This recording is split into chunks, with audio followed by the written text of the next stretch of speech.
उस सर्द रात की खामोशी में मेरे दिल की धड़कनें इतनी तेज थीं कि मुझे लगा वे पूरे कमरे में गूंज रही होंगी।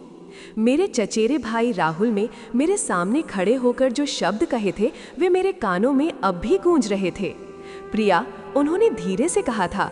उनकी आवाज में एक अजीब सी तीव्रता थी। अगर तुम एक बार कोशिश करो तो समझोगी कैसा महसूस होता है। उन शब्दों ने मेरे भीतर कुछ ऐसा हिला दिया था जिसने मुझे डर के मारे कांपने पर मजबूर कर दिया। मुझे अचानक एहसास हुआ कि जिस रिश्ते को मैं हमेशा पवित्र और अटूट मानती थी उसकी दिशा पूरी तरह बदल चुकी थी। वो रात मेरे जीवन की सबसे महत्वपूर्ण रात बन गई थी। नमस्कार दोस्तों, दीपिका स्टोरी में आपका स्वागत है। मैं आपकी दोस्त दीपिका आज फिर लेकर आई हूँ एक ऐसी कहानी जो आपके दिल को छू जाएगी। इस कहानी को पूरी तरह महसूस करने के लिए हेडफोन का इस्तेमाल जरूर करें और हाँ, हमारे चैनल को सब्सक्राइब करना न भूलें ताकि आप ऐसी और भी मार्मिक कहानियाँ सुन सकें। तो चलिए शुरू करते हैं आज की कहानी। मैं प्रिया, दिल्ली के भागदौड़ भरी जिंदगी में एक सामान्य लड़की जिसने हमेशा अपने सपनों को पूरा करने की कोशिश की। लेकिन मेरे जीवन में एक ऐसा अध्याय था जिसकी शुरुआत बचपन की मासूमियत से हुई और जिसका अंत मुझे उस रात तक पता नहीं था। मेरे चचेरे भाई राहुल मुझसे 2 साल बड़े थे। हम दोनों का बचपन एक छोटे से शहर लखनऊ के पास एक गांव में बीता था, जहां संयुक्त परिवार की परंपरा आज भी जीवित थी। राहुल मेरी बुआ के बेटे थे और बचपन से ही हम दोनों एक दूसरे के सबसे अच्छे दोस्त, साथी और कभी-कभी दुश्मन भी थे। बचपन की यादें धुंधली नहीं है, वे मेरे जहन में एक रंगीन तस्वीर की तरह छपी हुई हैं। आम के बागों में छिपना, बारिश में कागज की नाव तैराना, दादी की कहानियों पर झगड़ना और फिर रात को एक ही कमरे में सोते हुए एक दूसरे से लिपटकर डर के मारे कांपना। राहुल हमेशा मेरा रक्षक बना। जब कोई लड़का मुझे चढ़ाता तो राहुल उससे भिड़ जाता।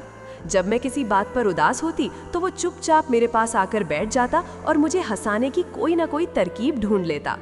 मुझे याद है, एक बार मैं स्कूल से लौटते हुए गिर गई थी और मेरे घुटने पर चोट लग गई थी। राहुल ने मुझे गोद में उठाया और घर तक ले गया। उसकी आंखें चिंता से भरी थी। उस दिन मुझे लगा था कि दुनिया में राहुल से ज्यादा प्यारा कोई नहीं हो सकता। जैसे जैसे हम बड़े हुए, हमारे रिश्ते में एक सूक्ष्म बदलाव आने लगा। बचपन की मासूमियत की जगह एक गहरी समझ ने ले ली थी। मैं जब 10वीं में थी और राहुल 12वीं में, तब मैंने पहली बार उनके व्यवहार में एक अलग तरह की गंभीरता देखी। वो मुझे पढ़ाई में मदद करते, मेरे कॉलेज के सपनों के बारे में पूछते और जब मैं दिल्ली जाने की बात करती तो उनकी आंखों में एक अजीब सी चमक आ जाती थी, कभी गर्व की, कभी उदासी की। मुझे लगा था कि ये बड़े भाई का प्यार है, एक प्रोटेक्टिव फीलिंग। जब मैं दिल्ली के एक प्रतिष्ठित कॉलेज में दाखिला लेने के लिए लखनऊ से निकली तो राहुल मुझे स्टेशन छोड़ने आए थे। उस दिन उनकी आंखें नम थीं। उन्होंने मेरा हाथ पकड़कर कहा था, अपना ध्यान रखना प्रिया, कोई भी दिक्कत हो तो मुझे बताना। उस वक्त मैंने उनके हाथ में एक अजीब सी गर्माहट महसूस की थी जो सिर्फ भाई बहन के रिश्ते में ज्यादा गहरी लग रही थी, लेकिन मैंने उसे नजरअंदाज कर दिया था। मेरे लिए वो दिल्ली में एक नई जिंदगी की शुरुआत थी, नए सपने, नए दोस्त। दिल्ली आकर मेरी जिंदगी पूरी तरह बदल गई। मैं आज़ाद थी, अपने फैसले खुद लेती थी। मैंने अपनी पढ़ाई पर ध्यान दिया, नए दोस्त बनाए और अपनी दुनिया में रम गई। राहुल भी मुंबई चले गए थे। इंजीनियरिंग की पढ़ाई के बाद उन्हें एक अच्छी नौकरी मिल गई थी। हम फोन पर बात करते थे, त्योहारों पर मिलते थे, लेकिन अब पहले जैसी नज़दीकी नहीं रही थी। हमारा रिश्ता अब सिर्फ कजिन का नहीं बल्कि दूर के रिश्तेदारों जैसा हो गया था, जहां औपचारिकताएं हावी थी। राहुल हमेशा मेरी उपलब्धियों पर गर्व करते, मुझे प्रेरित करते और मैं भी उन्हें एक सफल व्यक्ति के रूप में देखकर खुश होती थी। मेरी कॉलेज की पढ़ाई पूरी हुई और मैंने दिल्ली में ही एक अच्छी मल्टीनेशनल कंपनी में नौकरी शुरू कर दी। राहुल भी मुंबई में अपनी जिंदगी में व्यस्त थे। लगभग 4 साल बीत चुके थे जब हमारी मुलाकात एक पारिवारिक शादी के लिए कलकत्ता में हुई। ये मेरी बुआ की बेटी यानी राहुल की बहन स्नेहा की शादी थी। पूरा परिवार इकट्ठा हुआ था। जब मैं कलकत्ता एयरपोर्ट पर उतरी और मैंने राहुल को देखा तो मेरे दिल की धड़कनें कुछ पल के लिए थम सी गईं। राहुल अब वो मासूम लड़का नहीं थे जिसे मैंने लखनऊ में छोड़ा था। वो अब एक हैंडसम, आत्मविश्वास से भरा नौजवान थे। उनकी दाढ़ी हल्की ट्रिम की हुई थी, आंखों में एक अजीब सी गहराई थी और उनकी मुस्कान पहले से कहीं ज्यादा आकर्षक थी। मैंने उनकी तरफ देखा और एक पल के लिए अपनी आंखें नहीं हटा पाई। उन्होंने भी मुझे देखा और उनकी आंखों में एक चमक आ गई। प्रिया, उन्होंने मुस्कुराते हुए कहा।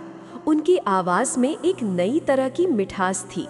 मैंने उनके पास जाकर गले लगाया और उस स्पर्श में मुझे एक अजीब सी गर्माहट महसूस हुई जो मुझे असहज कर रही थी। ये पहली बार था जब मुझे अपने ही चचेरे भाई के स्पर्श से ऐसा महसूस हुआ था। शादी के कार्यक्रमों के दौरान हम दोनों को एक दूसरे के साथ वक्त बिताने का काफ़ी मौका मिला। कोलकाता शहर की खूबसूरती, गंगा नदी के किनारे की शामें और शादी की रौनक के बीच हम दोनों अक्सर साथ होते। हम पुराने दिनों की बातें करते, हंसते और कभी-कभी राहुल मुझे अपनी मुंबई के जिंदगी के बारे में बताते तो कभी मैं उन्हें दिल्ली के अनुभव सुनाती। लेकिन इस सब के बीच मैंने महसूस किया कि राहुल की नज़रें अक्सर मुझ पर टिकी रहती थीं। उनकी आंखों में कुछ ऐसा था जिसे मैं समझ नहीं पा रही थी। वो मुझे कभी-कभी ऐसे देखते थे जैसे मैं कोई अनमोल चीज़ हूँ जिसे वो पाना चाहते हों। एक शाम शादी की रस्मों के बाद सभी रिश्तेदार थक कर सो चुके थे। मैं बालकनी में बैठी थी, कलकत्ता की ठंडी हवा का आनंद ले रही थी और तारों भरे आकाश को निहार रही थी। मेरा मन अशांत था। राहुल की नज़रों में जो मैंने देखा था वो मेरे मन में एक सवाल बनकर घूम रहा था। क्या ये सिर्फ मेरा वहम था? क्या मैं ज्यादा सोच रही थी? तभी मैंने अपने पीछे किसी की आहट सुनी। मुड़कर देखा तो राहुल थे। वो मेरे पास आकर खड़े हो गए। सोई नहीं अभी तक? उन्होंने धीमे स्वर में पूछा। नींद नहीं आ रही, मैंने जवाब दिया। तुम क्यों जागे हो? बस यूं ही, उन्होंने कहा और मेरी तरफ देखा। उनकी आंखों में वही चमक फिर से थी। क्या सोच रही हो? मैंने कुछ देर तक उनकी आंखों में देखा। मुझे लगा कि अगर मैंने उनसे आंखें मिलाईं तो वो मेरे अंदर के सारे राज पढ़ लेंगे। मैंने नजरें झुका लीं। कुछ नहीं, मैंने धीरे से कहा, बस बचपन की बातें याद आ रही थीं। राहुल मेरे पास वाली कुर्सी पर बैठ गए।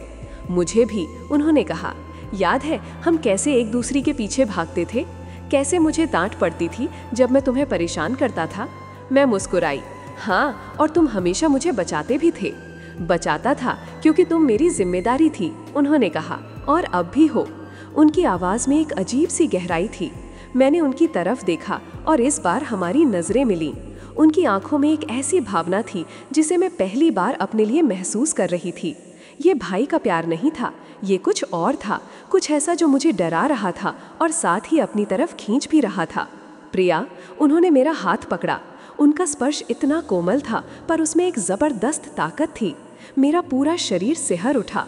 मैं तुम्हें कुछ बताना चाहता हूँ। मेरे दिल की धड़कनें तेज़ हो गईं। मैं जानती थी कि वो क्या कहने वाले थे और मैं ये भी जानती थी कि मैं ये सुनना नहीं चाहती थी। राहुल, क्या हुआ? मैंने अपनी आवाज़ को स्थिर रखने की कोशिश की। तुम्हें याद है जब तुम दिल्ली जा रही थी तो मैंने तुमसे कहा था कि अपना ध्यान रखना? उन्होंने पूछा। मैंने सिर हिलाया। उस दिन प्रिया, जब तुम ट्रेन में बैठी थी तो मुझे लगा था कि मेरे दिल का एक टुकड़ा मुझसे दूर जा रहा है। मैंने हमेशा तुम्हें सिर्फ एक चचेरी बहन से ज़्यादा माना है। उनकी आवाज़ धीमी थी लेकिन हर शब्द मेरे कानों में साफ सुनाई दे रहा था। मैं तुम्हें प्यार करता हूँ प्रिया, हमेशा। गए। उनके शब्दों ने मेरे पूरे शरीर में एक सनसनी फैला दी। मेरे होंठ कांपने लगे। ये वही पल था जिसका मुझे डर था। मैंने अपना हाथ उनके हाथ से छुड़ाने की कोशिश की लेकिन उन्होंने उसे कसकर पकड़ लिया। राहुल, ये क्या कह रहे हो तुम? मैंने लगभग फुसफुसाते हुए कहा। हम भाई बहन हैं। क्या हम सिर्फ भाई बहन हैं प्रिया? उन्होंने मुझसे पूछा। उनकी आवाज़ में दर्द था। क्या तुम्हें कभी ऐसा महसूस नहीं हुआ? क्या तुम्हें कभी मेरी आंखों में अपने लिए कुछ और नहीं दिखा? मैं निशब्द थी। मुझे लगा कि मेरा गला सूख गया है। हाँ, दिखा था, कई बार, बचपन में, किशोरावस्था में और अब कोलकाता में। लेकिन मैंने हमेशा इसे नज़रअंदाज किया था। इसे सिर्फ भाई के प्यार का नाम दिया था क्योंकि ये सोचना भी मुझे डराता था। ये गलत था, ये समाज के खिलाफ था, ये हमारे परिवार के खिलाफ था। तुम चुप क्यों हो प्रिया? उन्होंने पूछा। मुझे पता है कि तुम भी कुछ महसूस करती हो। मुझे तुम्हारी आंखों में दिखता है, मुझे तुम्हारे स्पर्श में महसूस होता है। ये गलत है राहुल, मैंने कहा। मेरी आंखों में आंसू भरने लगे थे। हमारा रिश्ता ऐसा नहीं हो सकता। क्यों नहीं हो सकता? उन्होंने पूछा। उनकी आवाज़ में अब एक अजीब सी जिद थी। प्यार को क्या पता कि रिश्ते क्या होते हैं, प्यार को क्या पता कि समाज क्या कहता है, लेकिन परिवार, लोग, हम चचेरे भाई बहन हैं, मैंने कहा। राहुल ने मेरे चेहरे पर हाथ रखा। उनका स्पर्श अब भी मुझे रोमांचित कर रहा था, लेकिन मेरा डर उस पर हावी था। प्रिया, उन्होंने धीरे से कहा। उनकी आवाज़ में वो तीव्रता फिर से थी। अगर तुम एक बार कोशिश करो तो समझो कि कैसा महसूस होता है। ये वही पल था। उन शब्द मेरे कानों में गूंज उठे। मेरे दिल की धड़कनें इतनी तेज हो गई थीं कि मुझे लगा कि वे मेरी पसली तोड़कर बाहर आ जाएंगी। मैं डर के बारे कांपने लगी। ये सिर्फ डर नहीं था, ये एक उलझन थी। एक ऐसी भावना का सामना करने का डर था जिसे मैंने इतनी गहराई से दबा रखा था। मुझे एहसास हुआ कि इस रिश्ते की दिशा पूरी तरह बदल गई है। वो अब वो मासूम रिश्ता नहीं रहा था। मेरी आंखों से आंसू बहने लगे। मैं नहीं कर सकती राहुल, मैंने कहा। मेरी आवाज़ टूट रही थी। ये असंभव है। राहुल ने मुझे अपनी बाहों में भर लिया। उनका आलिंगन मजबूत था और उस आलिंगन में मुझे एक अजीब सी शांति मिली। मैं रोती रही, उनके कंधे पर सिर रखकर। उन्होंने मेरे बालों पर हाथ फेरा और कहा, बस एक बार सोचो प्रिया, अपने दिल से पूछो, क्या तुम्हें कुछ महसूस नहीं हो तो? उनकी बात सच थी। मुझे महसूस होता था। मुझे राहुल के पास होने पर एक अजीब सी खुशी महसूस होती थी। मुझे उनकी आंखों में अपने लिए प्यार देखकर एक अजीब सी संतुष्टि महसूस होती थी। लेकिन ये सब इतना डरावना क्यों था? क्योंकि ये वर्जित था, क्योंकि ये समाज द्वारा स्वीकार्य नहीं था। उस रात हम दोनों बालकनी में घंटों बैठे रहे। मैं रोती रही, राहुल मुझे चुप कराते रहे, अपनी बात समझाते रहे।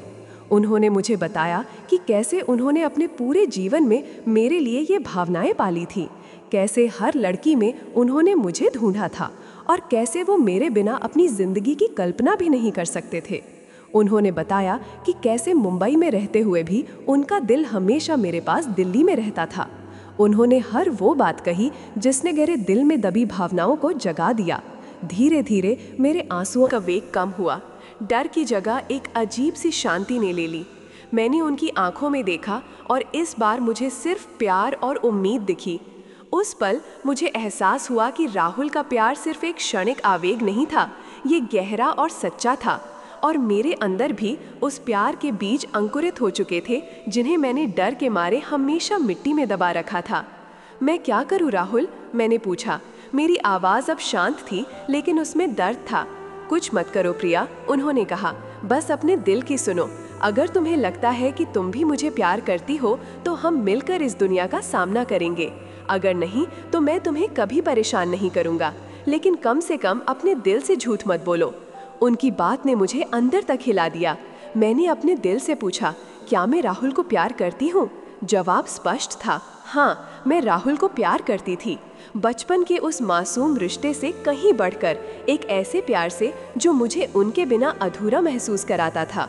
उनका साथ, उनकी बातें, उनकी परवाह, ये सब मेरे लिए बहुत मायने रखते थे। मैंने गहरी सांस ली और राहुल की आंखों में देखा।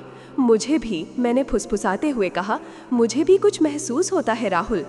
उनके चेहरे पर एक मुस्कान फैल गई जो मैंने पहले कभी नहीं देखी थी। वो मुस्कान इतनी सच्ची और इतनी प्यारी थी कि उसने मेरे सारे डर को एक पल में मिटा दिया।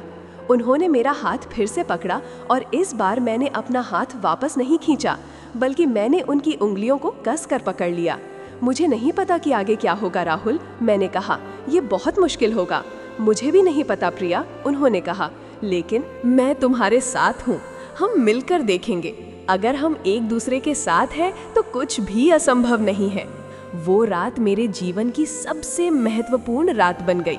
उस रात मैंने सिर्फ राहुल के प्यार को स्वीकार नहीं किया, बल्कि मैंने अपने अंदर की उस आवाज़ को भी सुना जिसे मैं इतने सालों से दबाती आ रही थी। उस रात मेरे और राहुल के रिश्ते ने एक नई दिशा ले ली थी। एक ऐसी दिशा जो चुनौतियों से भरी थी, लेकिन प्यार और उम्मीद से भी लबालब थी। हमने तय किया कि हम अपने इस रिश्ते को किसी से छिपाएंगे नहीं, लेकिन इसे सही वक्त पर और सही तरीके से सबके सामने लाएंगे। ये आसान नहीं होगा, हम जानते थे, लेकिन हम एक दूसरे के साथ थे और यही सबसे बड़ी ताकत थी। कोलकाता की उस ठंडी रात में चांदनी की रोशनी में हमने एक दूसरे को देखा और एक नई शुरुआत का वादा किया। ये सिर्फ एक चचेरे भाई का प्यार नहीं था, ये एक आत्मा का दूसरे आत्मा से जुड़ाव था जो अब और दबने वाला नहीं था। दोस्तों, ये थी प्रिया और राहुल की कहानी, प्यार और समाज की बंदिशों के बीच एक नाजुक संतुलन की तलाश। क्या आपको ये कहानी पसंद आई? अपनी राय कमेंट्स में ज़रूर बताएं। इस कहानी को लाइक करना ना भूलें और हाँ, अगर आपने अभी तक दीपिका स्टोरी को सब्सक्राइब नहीं किया है तो अभी करें, ताकि आप ऐसी और भी दिल छू लेने वाली कहानियाँ सुन सकें। मिलते हैं अगली कहानी में, तब तक के लिए अपना ख्याल रखें और प्यार बांटते रहें।